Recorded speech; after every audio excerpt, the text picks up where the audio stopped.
हम कहें कि भाई हमारा जो ये प्रोफेसर है ये सेक्रेटरी बनना चाहता है, बनाएंगे सेक्रेटरी।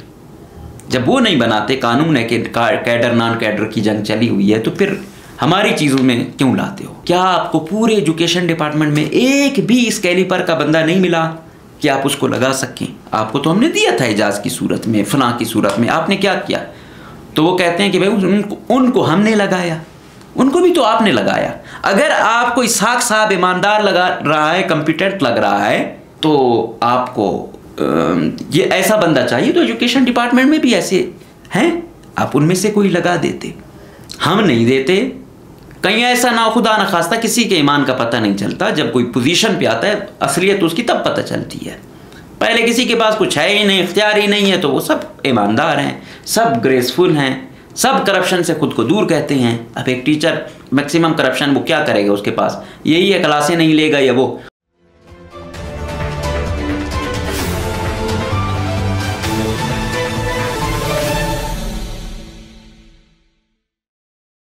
बिस्मिल्लाहिर्रहमानिर्रहीम, अस्सलाम वालेकुम। मुझे कहते हैं मकबूल अहमद। चेयरमैन बोर्ड बलूचिस्तान की तैनाती एक मुअम्मा बनी हुई है। आपने देखा होगा कि शुरू दिन से जो असाज़ा तंजीमें हैं वो एहतजाज पर हैं। वो इस चीज़ को कह रहे हैं कि ये कानून के मुताबिक नहीं हुआ, वग़ैरह वग़ैरह। फिर उन्होंने, आपने देखा, बायकॉट किया। फिर उन्होंने कहा कि हम जो FSC के एग्ज़ाम होने थे उसका बायकॉट किया। फिर उन्होंने कहा कि जो मैट्रिक के एग्ज़ाम हो गए हैं उनकी चेकिंग है, हम उसका बायकॉट करते हैं। फिर उन्होंने प्रेस क्लब के सामने मुजाहरा किया, प्रेस कॉन्फ्रेंसेस की। तो आज पहले जब तैनाती हुई थी तो मैंने उस वक्त कहा था कि अनफॉर्चुनेटली हमारे इदारे अब मजमूई तौर पर कोई भी इदारा ऐसा नहीं रहा कि हम कहें कि यार ये इदारा एज ए इंस्टीट्यूशन काम कर रहा है। हम ये कहते हैं कि यार इस इदारे का ये फलां बंदा है, ये अगर आ जाए ऊपर तो हो सकता है थोड़ी सी डिपार्टमेंट में बेहतरी आए। या यहाँ तक हम पहुँचे हुए हैं कि यार ये शख्स बेशक फलां डिपार्टमेंट का है लेकिन इसकी रेप्यूट बेहतर है, इसमें पोटेंशियल है, ये आएगा तो कुछ ठीक करेगा। तो जो इसहाक साहब थे, हमने कहा कि ये मुनासिब चॉइस हैं, हमारे पास जो लाटे हैं, गो कि इनका एजुकेशन डिपार्टमेंट से ताल्लुक़ नहीं है।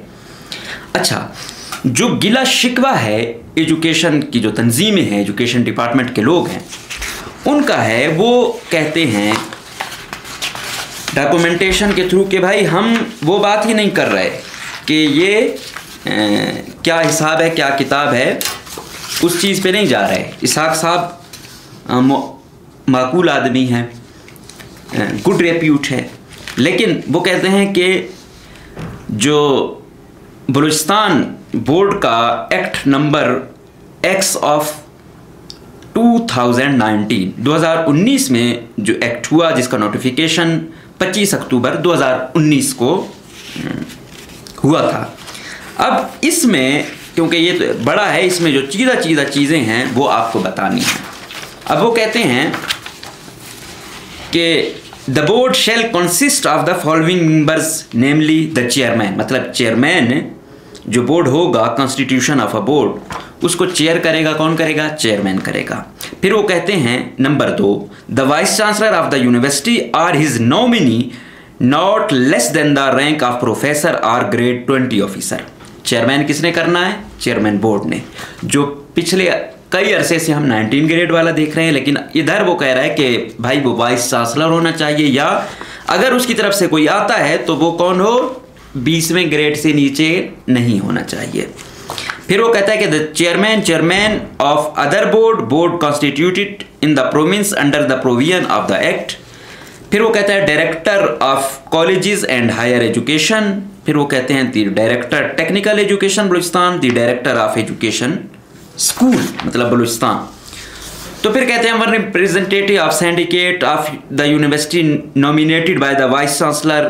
फिर इस तरह additional secretary development, 2 principal of degree colleges, 2 representative from principal senior headmaster, 1 principal of a renowned private college, 1 representative of finance department, 1 permanent employee of the board not below the rank of grade 18 nominated by the chairman of the board। तो ये होगा। तो इनका ये भी एतराज़ है, ये कहते हैं कि इसहाक साहब क्योंकि AEOs हैं, एईओज मुशर्रफ के दौर में लगे, इनको हम जो कहते हैं टेक्नोक्रेट टाइप का, वो एक ऐसा मॉडल लाना चाहते थे कि ये लोग होंगे स्पेशली ये पीएनडी में होंगे और फाइनेंस में होंगे, या लोकल गवर्नमेंट को भी उस वक्त मजबूत किया जा रहा था तो उसका भी नाम आ रहा था। उस वक्त गालिबन 100 लोग भर्ती किए गए, फिर 24-25 या 25 से 30 की रेंज में आप कह सकते हो कि वो फिर इधर उधर चले गए, वो फिर पीसीएस उन्हें करके सेक्शन अफसर या एसी वाली लाइन में चले गए, ये फिर लटकते रहे, फिर ये उस कैडर में जम हो गए बीसीएस वाले में, बीएसएस और बीसीएस में मुश्तरका तौर पर इनको मंजूर किया गया था उस वक्त की जो तंजीमें थीं ये।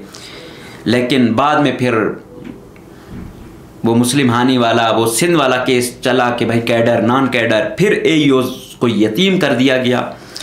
फिर उसके बाद इन लोगों बेचारों की आज अभी तक न इनको फिर फाइनेंस में उस तरह जगह मिली है, ना फिर पीएनडी में मिली है। अगर वो ये अपनी पोस्टों पर रहते थे शायद आज चीफ ऑफ सेक्शन तो कम से कम होते, या कोई और फाइनेंस में भी बैठे होते तो गुरु होते, क्योंकि आए हुए थे। तो किसी भी तौर पर एईओज काबिलियत में कम नहीं है। इनके जो कुछ हैं उन्होंने रिकॉर्ड कायम किए, इनके कुछ अफसरान हैं उन्होंने तारीख़ में सबसे ज़्यादा मार्क्स लिए हैं, किताबें लिखने वाले हैं, मतलब अच्छे ऑफिसरान इनमें शामिल हैं, इसमें कोई शक वाली बात नहीं है। इनमें डीसीज रहे हैं, मौजूदा डीजी एंटी करप्शन है वो भी एईओज ग्रुप के हैं, तो इनमें चीदा अफसरान शामिल हैं। लेकिन बदकिस्मती से यहाँ बीसीएस वालों को, अच्छा इनके खिलाफ अभी बीएसएस और बीसीएस वालों की जंग आपस में वो चलती है, लेकिन इनके खिलाफ दोनों मुत्तहिद होकर गए, तो फिर बीसीएस वाले फिर बीएसएस को फील्ड में नहीं छोड़ते। तो बात ओवरऑल इंटरेस्ट की है, यही है। बीसीएस वाले कहते हैं बीएसएस वाले आएंगे तो मुकाबला ज़्यादा होगा, तो कमाई शायद वो हमें उस तरह स्टेशन ना मिले, अभी कम है तो हम जुगाड़ लगा के स्टेशन पे पहुंच जाते हैं। बहरहाल ये 99% की वजह से जो 1% बेचारा सही भी है वो भी बदनाम हो जाता है, लेकिन ओवरऑल सिनेरियो ये है। तो यहाँ पर वो कहते हैं कि एईओज उस वक्त थे ग्रेड 18 में, तो अभी फिर उनकी प्रमोशन भी नहीं हुई, आज तक ये पेंडिंग में है। तो वो कहते हैं अभी जो इधर लिखा गया इनका नोटिफिकेशन हुआ है एईओ फिर /BS19, तो वो कहते हैं ये टाइम स्केल है, ये वो क्या कहते हैं मेच्योर स्केल नहीं है, ये उसमें परमानेंट नहीं है, तो वो इसको खाते में गिनते हैं कि ये 18 में है। गो कि अगर अभी ये उसमें होते क्या कहते हैं अभी शायद 20 में भी पहुंच चुके होते, अगर दरमियान में इनका ये कैडर नॉन कैडर वाली गेम और ये सुप्रीम कोर्ट तक जाके इनके खिलाफ ये बीएसएस और बीसीएस वाले मुश्तरका तौर पर ना गए होते। तो पहला एतराज़ वो ये करते हैं कि इसहाक साहब ग्रेड 18 में हैं, अभी वो 19 की सैलरी ले रहे हैं, या वो हम कहते हैं टाइम स्केल वगैरह, ये उनका एतराज़ है। अच्छा, दूसरा एतराज़ वो उठाते हैं इस पर, और जो मेन चीज़ें हाईलाइट की जाती है उनकी तरफ से, वो ये है सबसे अहम जो टॉपिक है वो ये है कि make appointments on deputation in a board against the posts of chairman, secretary and controller from the education department or any other concerned department of the government and against any other post in any capacity from person in service of any other board। ठीक है, तो इधर वो कहते हैं कि यहाँ पर जब एक्ट में वाजे है कि make appointments on deputation in a board against the post of chairman, secretary and controller, मतलब चेयरमैन भी, सेक्रेटरी भी और कंट्रोलर भी किससे होगा? फ्रॉम द एजुकेशन डिपार्टमेंट और any other concern department of the government. यहाँ यही मेन चीज़ है। अब वो कहते हैं इस पे जो गई हुई है चीज़, जो मतलब इन एजुकेशन डिपार्टमेंट के अगेंस्ट वाले या वज़ीर आला जो तरफदार हैं या वो लोग हैं, वो कहते हैं कि जब लिखा हुआ है एजुकेशन डिपार्टमेंट और एनी अदर कंसर्न डिपार्टमेंट, तो भाई वो कोई भी डिपार्टमेंट हो सकता है जब लिखा गया हुआ है एनी अदर कंसर्न डिपार्टमेंट। इस पर पहला वो कि भाई चेयरमैन बोर्ड भी, सेक्रेटरी भी और कंट्रोलर भी कहाँ से आएगा? एजुकेशन डिपार्टमेंट से। ये बात एक्ट में वाजे है। अब दूसरा जो ये कंसर्न डिपार्टमेंट वाली बात है, तो इधर तजाद है, लेकिन हम समझते हैं वो कहते हैं कि जो वज़ीर आला के फैसले के तरफदार है वो ये कहते हैं कि जब कंसर्न डिपार्टमेंट है तो फिर वो कोई भी आ सकता है। तो इस पर जो असातिज़ा तंजीमें हैं वो ये कहती हैं कि अगर ऐसा होता कोई भी आ सकता तो कंसर्न डिपार्टमेंट क्यों लिखा है, इसको लिख देते कंसर्न को एनी डिपार्टमेंट, तो फिर कोई भी आ सकता है, ईओज़ का आ सकता है, BCS का आता, BSS का आता, या फिर फिशरीज़ का आता, फला फला एनी भी में तो कोई चीज़ आती है। अब जब वो कहते हैं कि जब कंसर्न डिपार्टमेंट आया है तो ये कंसर्न कौन सा हो सकता है, स्कूल या कॉलेजेस, वो कहते हैं ये दो है, इसके अलावा और की गुंजाइश नहीं है। ये हो गया इनका मेन एतराज। और फिर कहते हैं और बात कि चेयरमैन जो है, the chairman shall be the principal executive and academic officer of the board and shall when present preside the meeting of the board. Number B, the committee of the board. तो वो इधर भी उनकी ये चीज़ें होती हैं। वो कहते हैं कि हो सकता है इसहाक साहब बहुत अच्छे हों, जो उनका गिला शिकवा है कि वो रहे हैं DC वगैरह भी रहे हैं, वो शायद बहुत अच्छे हों एग्जेक्टिव में, लेकिन जो सलेबस बनाना है, जो बाकी चीज़ें देखनी है, उसमें शायद उनको उस तरह एक्सपीरियंस ना हो। उसमें जो कंसर्न्ड एजुकेशन डिपार्टमेंट है उनका ज़्यादा एक्सपीरियंस होता है। तो ये इतराज़ात उनकी तरफ से होता है।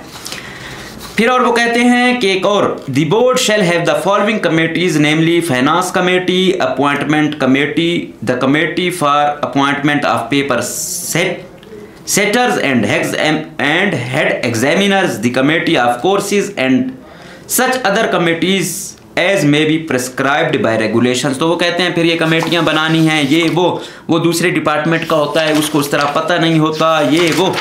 तो ये इतराज़ात लगाए जा रहे हैं जो असातिज़ा तंजीमें हैं उनकी जानिब से।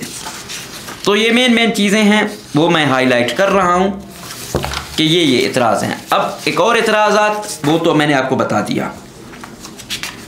एक और मेन चीज़ जो छुपी हुई है, वो मेन चीज़ है, ऐसा होता है कि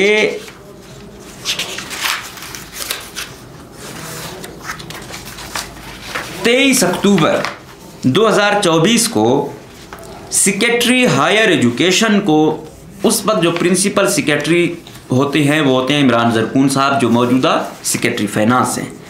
ये कहते हैं कि the honourable chief minister Balochistan has desired that a summary for posting of mister Asmatullah Hotak BS19 as chairman Balochistan board of intermediate and secondary education Quetta be submitted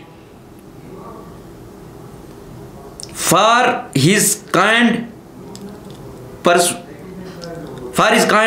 orders। ठीक है, अब इसमें क्या है, इसमें वो कहता है कि हायर एजुकेशन को लिख रहे हैं principal secretary to chief minister, secretary higher education को जो उस वक्त थे हाफिज, क्या नाम है उनका,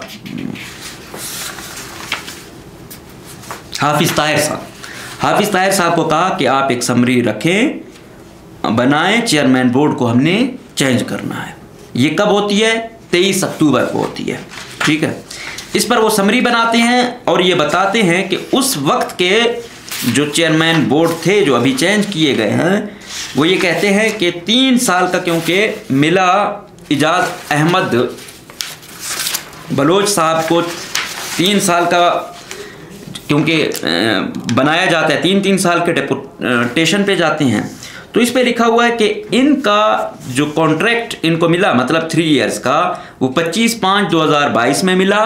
किसके दौर में मिला, नसीबुल्ला के दौर में। नसीबुल्ला ने तो वो छक्के लगाए एजुकेशन डिपार्टमेंट की, वो तबाही फेरी कि क्या कहें। 25/5/2022 से लेकर 24/5/2025 तक। तो कहता है कि अगर हम ये देखें तो इजाज़ का जो टेन्योर है वो 24/5/2025 को ख़त्म होना है, और समरी कब मंगवाई जा रही है, अक्टूबर 2024 को। लेकिन हुकूमत के पास ये इख्तियार है कि वो किसी भी वक्त डेपुटेशन पीरियड जो है उसको ख़त्म कर सकती है। वो ज़ाहिर बात है हुकूमत है और हुकूमत के पास ये इख्तियार होना चाहिए, लेकिन पता तो हो कि किसी को क्यों चेंज किया जा रहा है, लेकिन इजाज़ साहब की तो अल्हम्दुलिल्लाह इतनी ज़्यादा शिकायत थी तो उनके लिए तो उनको इतना टेन्योर मिला, ये बड़ी बात है। और उनके बहुत जोरावर लोगों से ताल्लुक़ है, वो फिर अभी देखना बहुत कीमती पोस्टिंग पर दोबारा आ जाएंगे, तो वो ज़्यादा देर तक बेरोज़गार नहीं फिरते। फिर इनकी ख़त्तो किताबत चलती रही कि भाई फिर चीफ सेक्रेटरी के पास गया, उन्होंने भी कहा कि हाँ ये अक्टूबर में लिखा गया। फिर अगला ये समरी जाती है कैबिनेट में। अब कैबिनेट का जो मीटिंग्स के वो आते हैं मिनट्स, ये है decision of the provincial cabinet 21 नवंबर 2024। इसमें क्या है कि transfer and posting against the position of chairman BBISC, लेकिन यानी बलूचिस्तान बोर्ड की वो कहता है कि उसमें सारे मिनिस्टर भी हैं, मुशीर भी हैं, उनके नाम लिखा गया है और ये कहा गया कि ये फैसला ले लिया गया और चेयरमैन बोर्ड को चेंज कर दिया गया। किससे? इजाज़ साहब को हटा के असमतुल्लाह होतक साहब को। अब क्या है इसमें जो इन्होंने लिखा है, even copy forwarded for further necessary action to the secondary government of Balochistan colleges and higher and technical education department Quetta with reference to is letter number फला फला फला 19 नवंबर 2024। तो वो हो गया कि ये समरी आ गई है, इसको आपने होतक साहब को आपने लगाना है। वो समरी आगे होती है, वो फिर पता नहीं कहाँ चली जाती है भाई, वो उसका कोई पता नहीं चलता। और यहाँ से इन दौरान ये चीज़ चल रही थी, लेकिन इजाज़ साहब बड़े हाथ पांव मारे, उन्होंने दरमियान में ही कहीं रुकवा दी। मतलब असमतुल्लाह होतक साहब की जो वो गई हुई थी चीज़ और एक डिसीजन कैबिनेट से लिया गया था वो ख़त्म हो गया और असमतुल्लाह होतक साहब बेचारे साइड पर हो गए। मतलब इजाज़ इन पर हैवी रहे। फिर वो नवंबर वाला 13 नवंबर वाला से लेकर 15 अप्रैल तक रहते हैं। इजाज़ साहब खुद को पावर पे चला रहे होते हैं, उनको नहीं हटाया जा सकता होता। फिर दोबारा इसके लिए प्रॉपर फिर मंजूरी ली गई वो करके चीफ मिनिस्टर ने फिर क्या किया, इसहाक साहब को इन्होंने लगाया। अच्छा, यहाँ पे 2-3 पॉइंट हैं, चीज़ें लंबी हो रही हैं, कोशिश है उनको ज़रा मैं जल्दी ख़त्म करूं। ये जो हैं वो कहते हैं कि ऐसा नहीं है, इसहाक साहब माकूल आदमी हैं, एकेडमी भी खोली हुई है, CSS PCS में भी वो है, तजर्बा भी है, तो मतलब मुनासिब चॉइस हैं। लेकिन वो कहते हैं कि ऐसा तो नहीं है कि कल हम कहें कि भाई हमारा जो ये प्रोफेसर है ये सेक्रेटरी बनना चाहता है, बनाएंगे सेक्रेटरी। जब वो नहीं बनाते, कानून है कि कैडर नॉन कैडर की जंग चली हुई है, तो फिर हमारी चीज़ों में क्यों लाते हो। अच्छा, फिर वो दूसरा वो लगाते हैं कि क्या आपको पूरे एजुकेशन डिपार्टमेंट में एक भी इस कैलिपर का बंदा नहीं मिला कि आप उसको लगा सकें। अच्छा, फिर जो एजुकेशन मिनिस्टर साहिबा हैं या दूसरे हैं, वो फिर तंजीम वाले कहते हैं कि हमें ताने देते हैं कि हाँ आपको तो हमने दिया था इजाज़ की सूरत में, फलां की सूरत में, आपने क्या किया। तो वो कहते हैं कि भाई उनको हमने लगाया, उनको भी तो आपने लगाया। अगर आपको इसहाक साहब ईमानदार लगा रहा है, कॉम्पिटेंट लग रहा है, तो आपको ये ऐसा बंदा चाहिए। तो एजुकेशन डिपार्टमेंट में भी ऐसे हैं, आप उनमें से कोई लगा देते।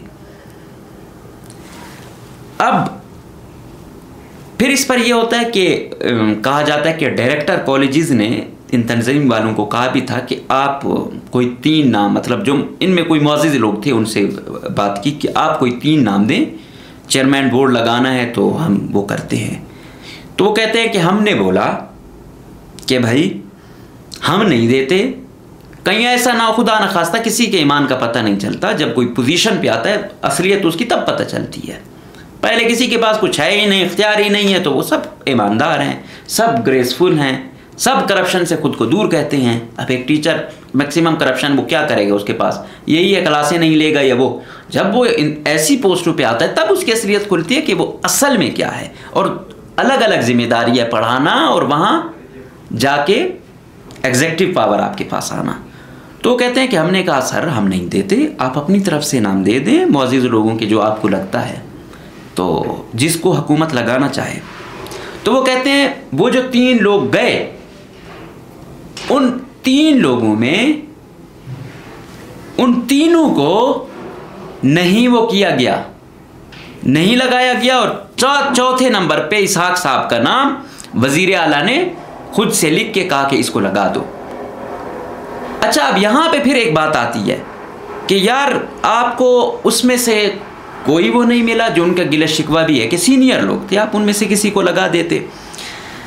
और एजुकेशन मिनिस्टर साहबा भी कहते हैं कि उन्होंने सीएम को कहा कि सीएम साहब ये हमने आपको वो मिली, आप मेरे उसमें मुदाखलत कर रहे हैं और हमने 3 नाम भेजे, आप उसमें से कोई वो करते। तो सीएम ने कहा कि पैरा 10 है, पता नहीं फलां है, एग्जैक्टली अब पता नहीं मैं इसको करेक्ट कह भी रहा हूँ, ये नंबर है या दूसरा है, ये मेरे पास पावर है, मैं ये कर सकता हूँ, मैंने अपनी लीगल पावर इस्तेमाल की है।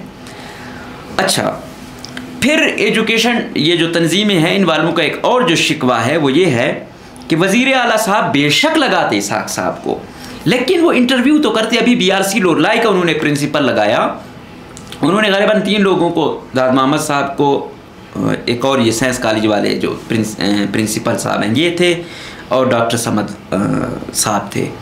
तो ये थे, चीफ सेक्रेटरी था, प्रिंसिपल सेक्रेटरी थे, और इसके साथ कौन था, सेक्रेटरी हायर एजुकेशन थे।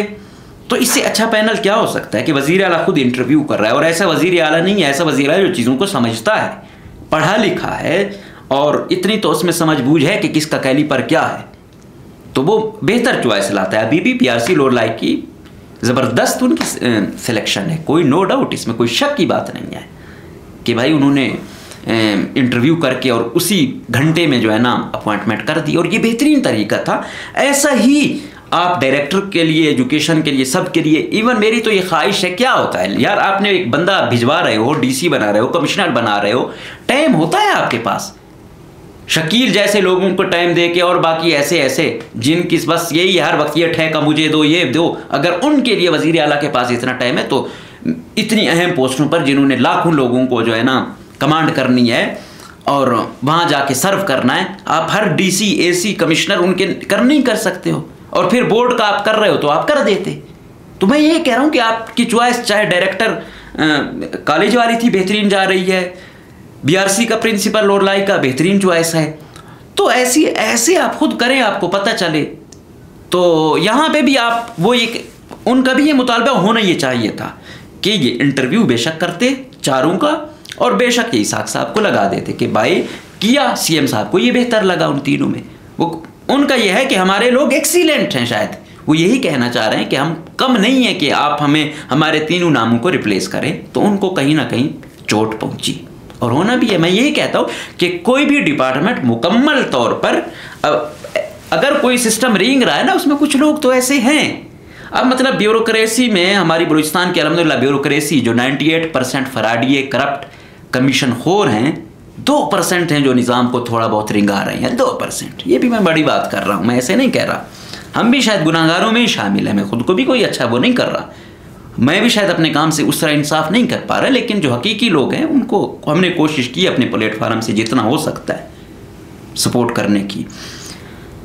कल मोहम्मद अली काकड़ साहब को 21वां ग्रेड दिया गया, जो अभी चेयरमैन CMIT है। अच्छा, इंसान को खुशी होती है, ईमानदार बंदे को आप प्रमोट कर रहे हो, लाए हो, लेकिन आप इसकी सर्विस तो देखो, ये कहाँ कहाँ धक्के खाता फिरा। इंटर प्रोविंशियल कोऑर्डिनेशन वहाँ का सेक्रेटरी, PND में जो थक्कड़ सा वो इम्प्लीमेंटेशन कुछ नहीं होता वहाँ होगा, और ऐसी पूरी सर्विस में आपको वो किसी अच्छी जगह आपको नहीं मिलेगा। और अगर कहीं गलती से कोई बंदा आया, उसने उसको वहाँ पे लगाया भी, तो वो चंद महीने भी वहाँ नहीं टिक सका। क्यों? क्योंकि हमारा निज़ाम ऐसा है कि इसमें जितना बड़ा आप चोर हो, फराडिये हो, आप उतनी जो लाने वाले हैं उनके चहीते हो। ये अनफॉर्चुनेटली यही बात है। वो कहते हैं हाँ भाई क्या दोगे, मैं आपको इस पोजीशन पे लाऊंगा, मेरा क्या ख्याल रखोगे। अब ईमानदार बंदा क्या ख्याल रखेगा? जो खुद नहीं खाता वो किसी को क्या खिलाएगा। और वही है एक हमारे वो कहते हैं कि हाँ भाई वो कहते हैं कि भाई यार ईमानदार है, तो वो कहते हैं ये हमारे किस काम का। तो बलूचिस्तान की जो सियासतदान है ये वो है, वो कहते हैं हाँ भाई जब आ जाए कि ये ईमानदार है, तो कहते हैं फिर हमारे किस काम का। ईमानदार किसी के तो काम नहीं आता, वो तो सिस्टम का साथी है ना, वो तो सिस्टम को बेहतर कर सकता है, वो किसी पर्सनल को तो करोड़पति या अरबपति नहीं बना सकता। तो अभी चेयरमैन CMIT भी बेचारा 21वें ग्रेड में भी वो चेयरमैन CMIT लगे बैठा होगा, वो आपको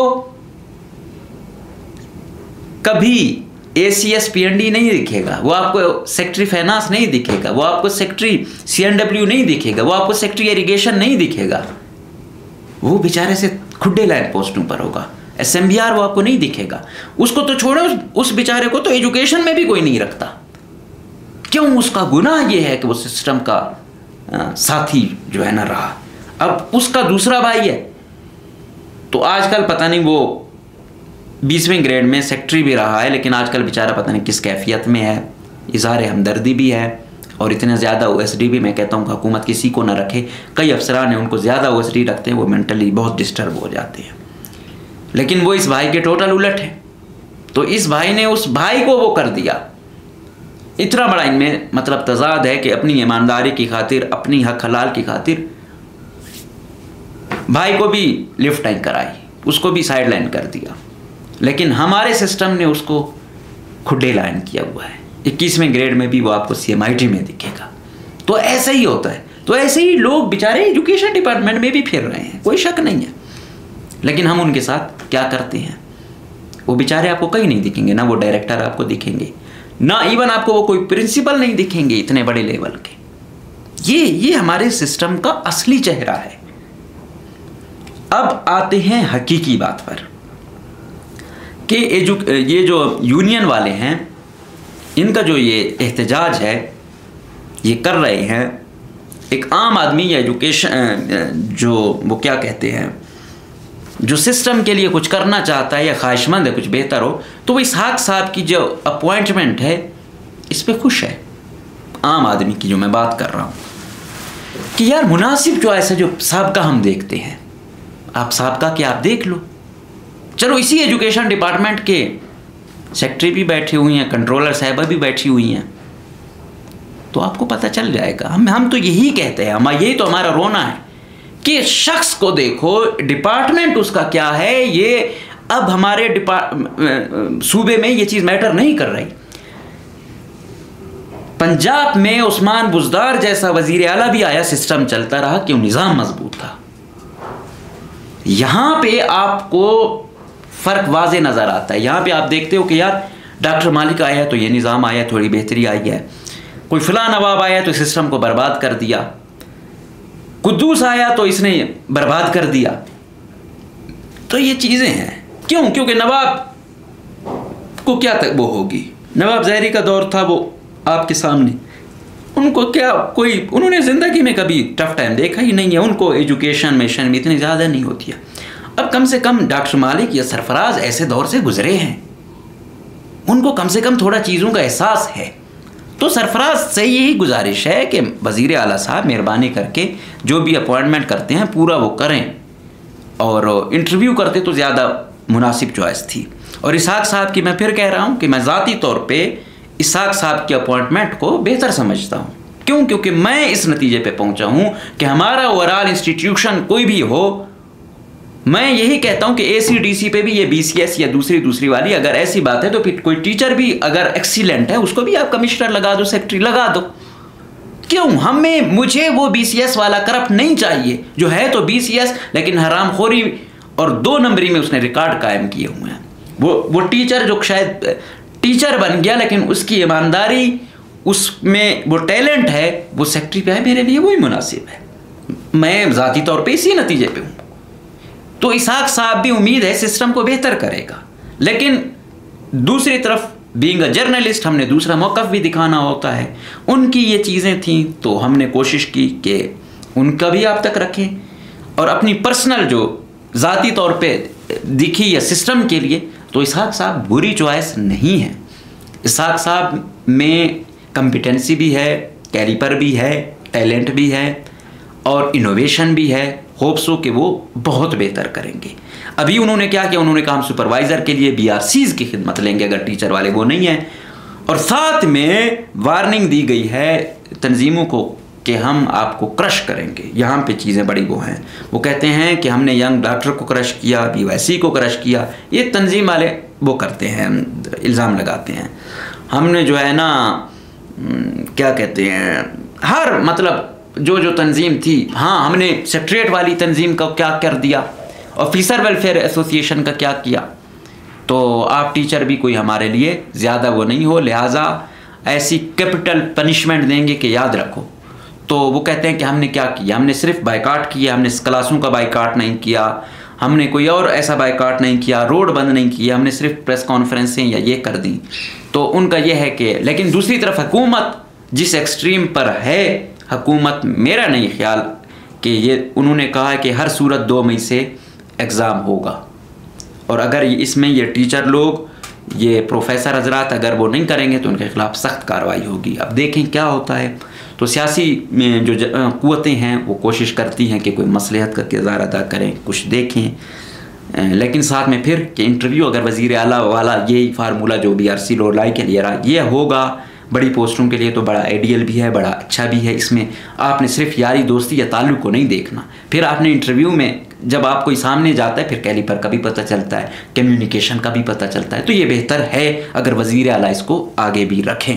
तो उम्मीद है इस चीज़ में स्टूडेंट बहुत सफ़र कर रहा है इस लड़ाई में, तो टीचर तो कम से कम सोचें इस चीज़ में। अगर आपने ये करनी भी है एग्ज़ाम को वो करें, लोग पहले ये चीज़ है, फिर आगे उनकी मेडिकल सीटें, इंजीनियरिंग, वो मुतासिर हो जाता है बेचारा। बहुत मजबूरियां हैं, मेहरबानी करके दोनों तरफ से स्टूडेंटों का कुछ सोचें। और साथ में फिर कि कोशिश ये करें कि हर चीज़ का अगर आपने ऐसा कुछ करना है तो फिर इतनी वायलेशन अदालत में भी मेरे ख्याल में ये चीज़ गई हुई है। जब आपने एक्ट बनाया हुआ है फिर उसके मुताबिक भी चले। कोई कानून बनता है फिर आप कहते हो कि अवाम नहीं चलती, तो हुकूमत भी तो चले। एक तरफ एक्ट ये है, दूसरी तरफ ये है, फिर आर्टिकल फिलां के तहत मुझे ये इख्तियार हैं, वज़ीर आला फिर वो भी कर लेते हैं। तो ओवरऑल शख्सियात पे हम डिपेंड करने लगे हैं, निज़ाम हमारे पास है नहीं। तो उम्मीद है इसका कोई राह निकल आएगी और कुछ ऐसा होगा।